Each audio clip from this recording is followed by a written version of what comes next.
Have you ever given someone a reality check? When my daughter came home from school crying because her dad's new wife was making her clean their whole house, I knew I had to do something. See, my ex-husband Mark got remarried to this woman named Karen just 6 months after we divorced. At first, everything seemed fine. He'd pick up our 13-year-old, Lily, for his weekends, and she'd come back talking about movie nights and pizza dinners. But then things started to change. Lily would come home exhausted with blisters on her hands. When I'd ask what happened, she'd just shrug and say she was helping around the house. I didn't think much of it until one day she just broke down and told me everything. Karen had been making her scrub toilets, mop floors, and even clean the gutters, all while her own kids just played video games. If Lily complained or didn't clean well enough, she'd have to go without dinner. Mark was always working late, so he was never around to see any of it. I tried calling Mark, but Karen would always answer his phone, claiming he was too busy to talk. I documented everything, took pictures of Lily's blisters, recorded her telling me what happened, and even saved texts from Karen ordering Lily to earn her keep at their house. One Saturday morning, I drove to their house unannounced. Karen opened the door in a silk robe with a coffee in her hand, while my daughter, Lily, was outside pulling weeds in the hot sun. Her two kids were inside playing on their PlayStation. I walked right past Karen and told Lily to get in the car. Karen started screaming that I was trespassing and she was going to call the cops. I just smiled and said, "Perfect, call them. I'd love to show them these photos and texts." She turned pale. I kept going. And while they're here, maybe we can discuss how making a minor do dangerous work like cleaning gutters is child endangerment, or how denying her food is abuse.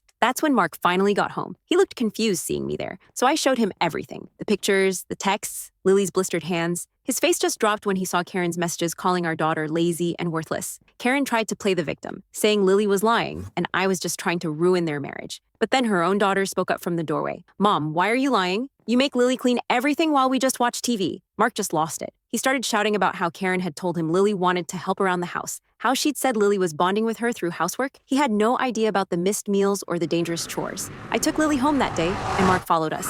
He spent hours apologizing to her, crying when he saw the calluses on her hands. 2 days later, he filed for divorce from Karen. But here's the best part. Karen tried to move in with her sister, but her sister had already seen my Facebook post about everything she'd done to Lily. Word spread through their entire family. Now she's living in some tiny apartment, and her own kids chose to live with their dad instead of her. Mark still has his weekends with Lily, but now they actually spend time together.